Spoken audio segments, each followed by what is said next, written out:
Wait. Tino Cucino Radio. Tino Cucino Radio. I like the energy. It just makes you feel good. It makes me really happy. I can relate to it. I don't know.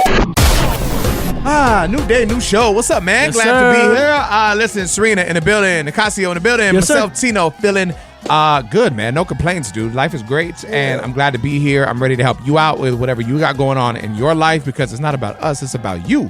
Now, granted, our perspective is needed because if you have something going on, you don't want that biased opinion of the family always just, I'll do this, do that. They're too close to the situation. We can kind of remove ourselves and call it how we see it. So today we have a listener feeling some type of way. She just found out that her man, I guess, has been keeping a child secret. Oh, wow. Now, he pays like child support or whatever, but he's just not involved in his life. It's a whole thing, man. We got the DM. Serena's geared up to read it. Next, Tino Cucino Radio. We here, baby.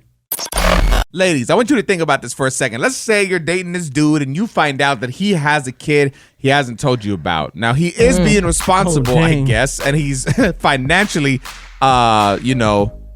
available and helps out, but he's not actually like he's not actively present in the kid's life. Does it make sense? Yes. That's what our listener Christine is going through. Kind of crazy, man. She reached out. She's looking for some advice, just kind of on how to move forward. It is time for listener therapy on Tino Cucino Radio. Serena has the DM that Christine sent. I've been in my relationship for 5 years, and in this time, my boyfriend has been the man of my dreams. He takes me on trips, he helps me take care of my daughter, and I feel like he genuinely loves me. However, recently I was told by a friend he has a 10-year-old daughter he pays child support for, but isn't in her life. When I confronted him, he admitted to it, and now I just feel like our whole relationship is a lie, and I can't look at him the same way knowing he has a child he doesn't claim. How could he lie to me about something of this magnitude? Here's my thing. God. That is a big... Did he technically lie? I'm not on his side. I'm just saying, did he technically lie? No. But the fact he didn't tell you, if he can hide something like an actual human being, like a life, then who knows what else he could hide. I don't think I'd ever be able to fully trust this person again. If you're not telling someone something because you fear of how they're going to react, you're lying. That's just what it is. It's not like, oh, you didn't ask me, so technically I didn't lie. Like, no, we're in a relationship. We've been together for 5 years. This is something you talked to me about. So red Was he flag. lying or hiding? It's the same thing. It's a secret. Nicasio. What does that situation have to do with the new girl anyways? Like that this is when it comes to like mind your business. Like it has nothing to do it has nothing to do with her. But if you're planning on building a life together and if you guys were seeing a future together, then yes, it is your business. But it's going great already, so why stir something up that's not even there? So we have a listener by the name of Miguel. We're going to talk to him next. He's in, I don't want to say a super similar situation because he's present in his kid's life, but there is, I guess he's saying like, this could be broken up in a different type of way when it comes to like people taking advantage, or the other parent, I guess, taking advantage of visitation. So we'll talk to Miguel next and have him share his story. Our Tino Cucino Radio listener Christine reached out feeling some type of way because her man, I guess, apparently has a secret child. I mean, she's been with this dude for 5 years, right? She's been with him 5 years. And apparently she just found out from a friend that he has a kid that's 10 years old. He pays child support, but he is not actively in her life. And now she's just like, I found out from a friend. This didn't come from you. What else could you be hiding? Miguel's on the line. What's it sound like to you, bro? I mean, it shows a bit of responsibility, but you never know. I mean, he might not be able to see the kid for whatever reason, whether it's a good reason or bad on, behalf of the moms. But I wouldn't say it's necessarily a red flag until she finds out all the whole detail and stuff. If you're paying child support, you have rights to see your kid. So that's on him. Yeah, absolutely. I do pay child support, and I haven't done anything to not be able to see my kids. But like I said, if there's a situation where there's a right that he shouldn't see the kid, then, even if he's paying as much as he can, if there's something that went bad or whatever it is, then, he lost that right. I low-key agree with Miguel just from personal experience. When I was a kid, my grandmother had custody of me, and my dad had to pay child support. And he would pay child support, but my grandma did not like my dad. And as much as I love my grandma, this is the one thing that pissed me off about her. She would purposely be like, well, you're not going to see him this weekend. And since she had the rights, I couldn't see him. It wasn't an all-the-time thing, but if he ever did something that made her feel some type of way, she would take the visitation away. And I used to hate that. And sometimes people use the visitation as a weapon. Oh, no, that's 100%. In my situation, whenever I'm not nice enough or whatever the situation is, all my rights get taken away just by her word. Yeah, no, it's crazy, man. Listen, we do this every single day. Listener therapy, different people, different situations. If you want to hear them, we got daily recaps, man. Yes, the Tino Cochino podcast, daily recaps. All you got to do is subscribe wherever you stream your favorite podcast. Coming up next. Tino Cochino Radio. Pull up a chair, grab a cup. We about to spill that tea, Let's baby. go. Yes, tea time is coming up. Celebrity gossip, there's a ton. We got it. And today we're talking about what? Jason Tatum has signed the biggest deal in NBA history, and Chris Brown refunded a fan's meet and greet, and it was a really sweet gesture. All right, cool. We're going to talk all about it next. So Chris Brown refunded a fan's meet and greet. You know his meet and greets get crazy. Why would he do it? Jason Tatum, biggest damn deal in NBA history. Yes. Lots to talk about. It is celebrity gossip time. The cheeseman is spilling, baby. Tea time on Tino Cochino Radio. Where are we starting, Serina? We can start with Jason Tatum. The Boston Celtics have reached an agreement on a 5-year, $314 million super extension with a player option that makes it the largest contract in NBA history, and he's only 26 years old. Yeah, that's crazy. I mean, obviously That's the Celtics crazy. won. He's part of this. Yeah, he killed it. Is he, in your opinion, a $316 million player? I think so. Yeah? I mean, they took him to the ship and they won it. What do you do? What do you do with all that money? That's a great question. I don't know. I mean, you make sure your family's right. Like we Yeah. talked about it Crazy. before. Like Serena, you were saying that people that make the most money shouldn't always be responsible for the bill. But if you're Jason Tatum, you got $316 million, Yeah. and we're hanging out. I'm gonna expect you to pay for my coffee. Or something. Let's talk Chris Brown, man, and money. He actually refunded a fan for a meet and greet. Why? Yeah, so he's currently on tour and he's offering those meet and greets. We've all seen the pictures. Freaky. And they're about $1,100. Well, recently, he was doing this whole meet and greet experience and a fan walked in who had a disability. So Chris Brown, he still went through with everything. He had this nice conversation with her. And then at the end, he refunded her the money and then gave her an extra $10,000. And according to IG comments from Team Breezy, this isn't the first time that the two have met. And they've had a promise before that she would stay in school. And I guess she kept that promise. That's super dope. $1,100 for a meet and greet. Is there an artist you would pay that much for? If I didn't have to buy my husband a ticket to Chris Brown, then I probably would buy the meet and greet. Oh my God. $1,100? Like, what Yes. are you going to get out of Okay. that? Serena, you're pregnant. You have hospital bills. You know our insurance isn't great. Coming up next. Tino Cochino Radio. In relationships, bro, sometimes when you're really invested in it, you lose the people around you. Maybe it's out of jealousy. Maybe it's because you don't have enough time for them. But my wife, Chelsea, realized that upon getting with me, she lost a friend, someone that she thought was close. I want to share the reasoning next, and you can be the judge. We all know when you get into a relationship, you focus on the person that you're with, and sometimes people can feel a little excluded. And the thing is, I don't know why, because we all do it. We've all gone through it. It just is what it is. You're happy. You're infatuated with that person. Eventually, things, cool down to the normal life that you're going to be living, and then you can resume hanging out with who you hang out with. Here's the thing. This is Tino, my wife, Chelsea. We had this discussion a couple of times, and finally she was like, you know what? I'm done with this friend. We all know what it is. In 2024, social media is everything. Nicasio, when you go to the gym, what do? You post it. Why? Because you said you want some accountability for yourself. Yeah. Serena, when you have a life moment, what do you do with your son or something happy? You share it on social media. I do. That's what we do. Guys, when Chelsea and I got married, we eloped. We told nobody. We just, boom, went and did it, and we posted a video. And, man, the love came in, and so many people. My business partner, Mikey, called me immediately. It was celebrated by everybody. It was a dope thing. One person did not like, one person did not comment. And I know it sounds, but listen. This continued. On any post that my wife would make, this one friend that she considered a very close friend stopped commenting, stopped liking, and it started to feel weird. And then the final straw was when she saw that she was liking and saying congratulations to celebrities, like on their whatever announcement. Yeah. Man, can't believe it just went gold. Oh my God, congratulations. That's so amazing for you. And it's like, yo, Peso Pluma don't care about you. Yeah. And so she was like, she felt some type of way. And so she finally just said, whatever, I'm going to cut her off and I'm not going to talk to her. But I mean, I don't feel like that sounds crazy, because at the end of the day, social media, it does dictate a certain energy Image? of a relationship, right? Yeah. Yes. I myself even do that where I'm like, this person hasn't liked something in a while. And then I'll look, but it's like a while. And it was kind of the same thing. It was when my husband proposed to me. Yeah. Like, they didn't like that picture, comment, nothing. Didn't tell my husband and I congratulations. And it was like stuff like that, just anything like our bachelorette parties or like stuff like that, just celebrating our future together. I remember Nicasio and I had a little tiff one time, and I muted him.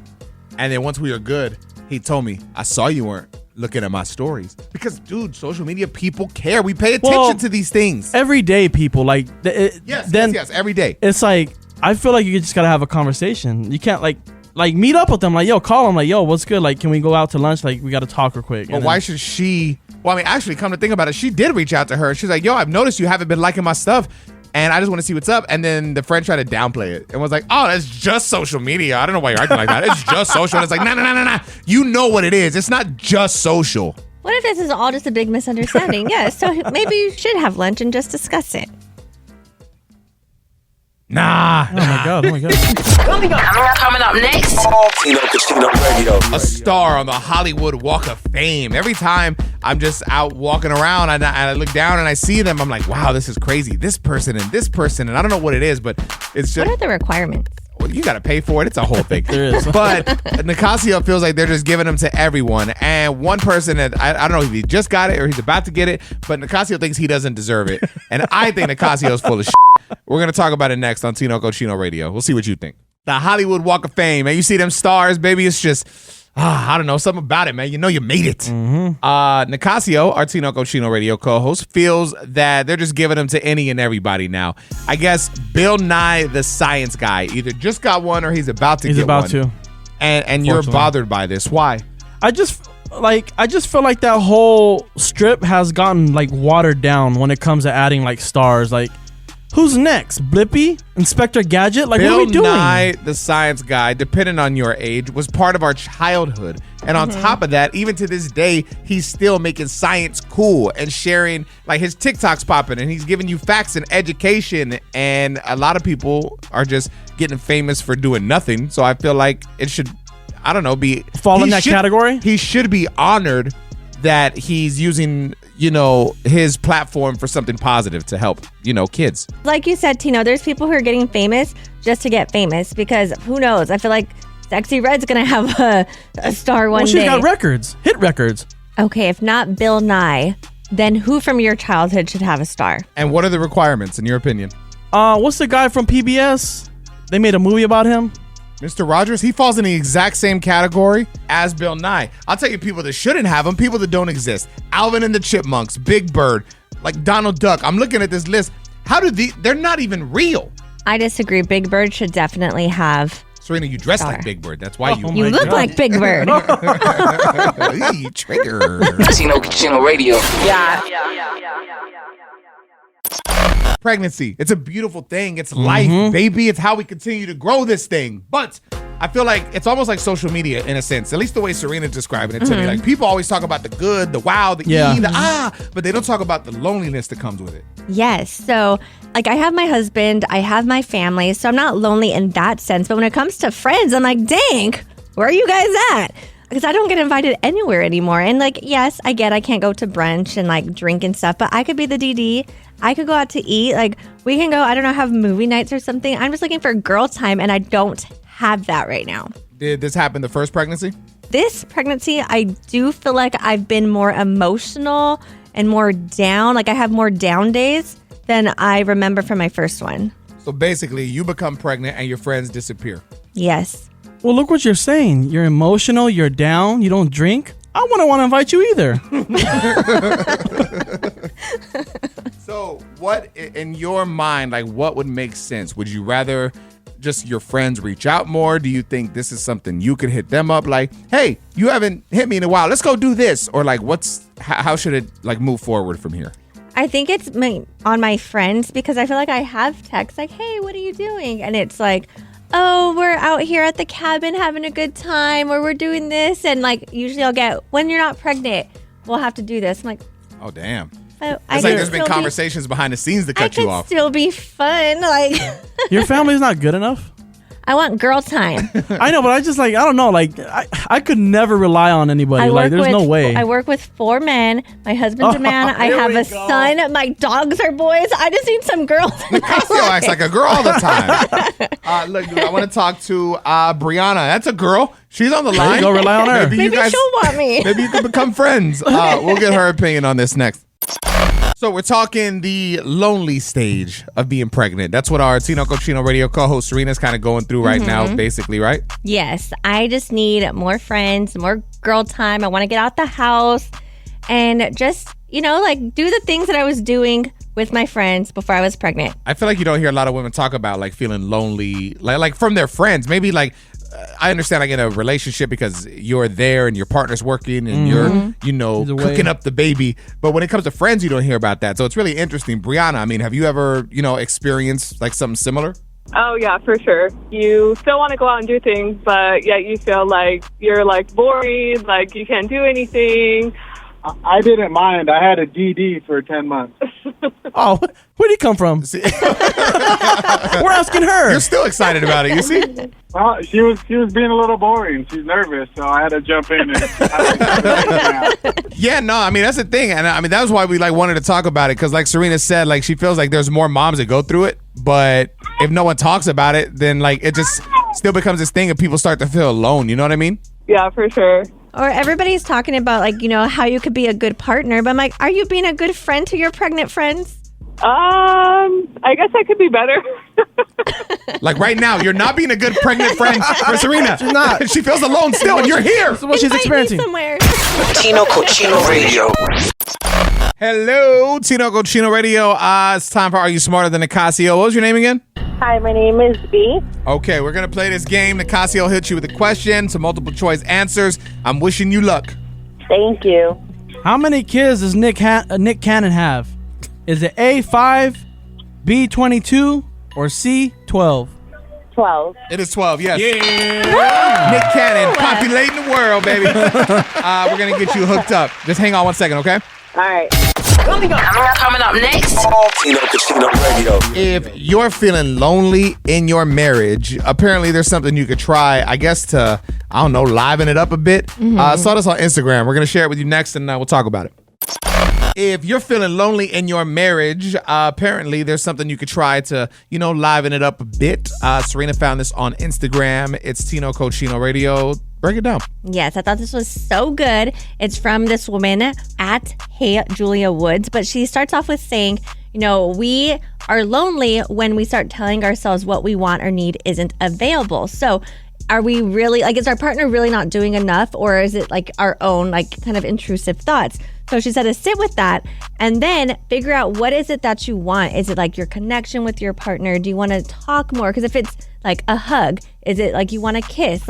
You have to be clear in what you want. That way you're able to tell your partner hey, this is what I want. Because if you're also doing this passive aggressively, does your partner even know what you want? Yeah. And if you're not being clear, hey, I want you to hold my hands more. I want to go on walks together, really telling them what it is that you want. You're not really advocating for yourself and what to do in your relationship when you are feeling lonely. I could tell Nicasio's about to shit all over this, but I agree with this 100%. We cannot read your mind, and vice versa. You can't read our mind. So if there's something you want, you need to express that. My girl do that. If she feels I'm not touchy enough or something, she's like, hold me. I need you to touch me. And me being a guy, I would be very defensive the first couple of times it happened. I'm like, what? I don't touch you enough? I don't do this enough? And then I would get in my feelings. When in actuality, when I stopped and thought about it, I was like, all she's saying is she wants more affection. Why would I not want to give my partner more of what they want? And so that's definitely helped. She just vocalizes what she needs, and then I try to, provide. And I really like how it said be specific, because if it's I want to be cared for more, well, how? Okay, so Nicasio, why do you hate this? I don't hate it. I just feel like it's just a job that you don't get paid for. Dude, the relationship is such a job. Relationships are work. But it's just so much to do. But what are you really getting out of it, though? Love, companionship, family. That's it, though. That's why you have me. That's why you have your own family. This is crazy to me. As I hear this, sometimes I wonder why I'm in a relationship. Oh my! I wonder. It is what it is. Like, it's such a job. Like, it's just, I just want to go home, put Netflix on, have my TV dinner, fall asleep while I'm watching TV, and then that's it. Wake up the next morning and go to work. Make my money for my own self. Like, this is just crazy. I feel bad I'm saying this because I have my son. Well, I want my son there too. But the fact you realize you can't have your son without your partner. She helped you make the kid. Yeah, but I guess you're right. Tino Cucino Radio. Ladies, listen. This might be of significance to you. Cannabis apparently can help women achieve more and better orgasms. It is Tino Cucino Radio, and Serena's got the story. Yes, so this is a new study published in the journal Sexual Medicine, which says that women who have a sexual dysfunction to achieve orgasms, if they consume cannabis before, that, they're going to achieve orgasms or they're going to have more orgasms. And then female participants who did this, right before they got it on with their partner, were able to reach climax more frequently and with greater ease and felt overall more satisfied with their orgasms. And there was just like a whole bunch of like different little things from this study that show that, yes, women take some cannabis right before and it should be a good time. I feel like it probably because it helps kind of clear your mind, right? You're not so focused or overthinking. Yes, because I've had this conversation before with some of my friends, and for women, I think we have to concentrate more. Yeah. So, guys think it's just like plug and play. It's like a Glade plug-in, and it just works. And it's like, no, sometimes, especially on the woman's part, there's like some, like you said, concentration and focus that has to go into it. And we have to be comfortable. There's just so many factors for a woman to get there. Why can't we just do everything naturally? Like, why do we have to take like supplements and like drugs and stuff like that? Like, I can last longer if I take Viagra, but I'm not gonna do that. Why do you take all these horse shots in your ass to get bigger muscles? I mean, why? You know? Coming up next. Tino Cucino Radio. How to make a man love you from a woman perspective. I'm interested. We'll share it with you next, baby. All right, so let's listen to this together. This is how to make a man love you from a woman perspective. It's Tino Cucino Radio. Run it! Ladies, the best way to make a man love you is to do the following things. Number 1, always pick fights with him so that you can both be upset together. Number 2, always get mad at him whenever he offers practical solutions to the problems you complain about. Number 3, punish him whenever he doesn't read your mind and doesn't do things that you never asked him to do. Number 4, constantly mock him for doing things all men do. And number 5, tell him you want him to be decisive, but then resist every decision he makes. Okay, I hope you had a good laugh, because now I'm going to give you the actual list for how to make a man love you. This list has one item on it. Are you ready? Show him respect. Literally all men want is respect. That is number 1 on their list by a long way. And now we have not only a generation of women who don't understand how to show men respect, but also a generation of men who have no idea how to command it. And the few men that do know how to command it are labeled toxic and controlling. Serena heard the first part of the list and was like, I do this. Yeah, I do this. That was all Serena right there. Dude, what's annoying about this, though, this goes back to the pick-me that we've talked about before, when girls are like, it's all about respect. Women respect the man. And it's like, okay, but did he earn the respect? Exactly. You can't demand respect. And this is for anybody. You can't demand respect without actually doing something to earn that respect. What do you mean by earning respect? Because I'm sorry, I'm just going to say what it is. The guy's always a provider. He always is. 7 days a week. He is not. He always is. Majority of the time, 85% of the time, he is. And let's not like sugarcoat anything, because that's just what it is. So that's all the respect in my book. I don't agree, but let's just go with that. Okay, so if you are the provider, you are working 7 days a week, that doesn't just earn you respect, because if you're coming home and you're treating me like shit, or you're yelling at our kids, you're not there for your family, like, no, that doesn't earn you respect. And even if you weren't in a relationship, no matter what, you'd be working, because that's just what you have to do. So yeah, are you actually being a caring provider or an understanding partner or father? Like, that's how you earn respect. Okay, so then what respect are we getting from you guys? Because half of the time we have to ask for sexy time. Is that all that's on your mind? That's all you got? I mean, what else? What else is there? What are you giving me?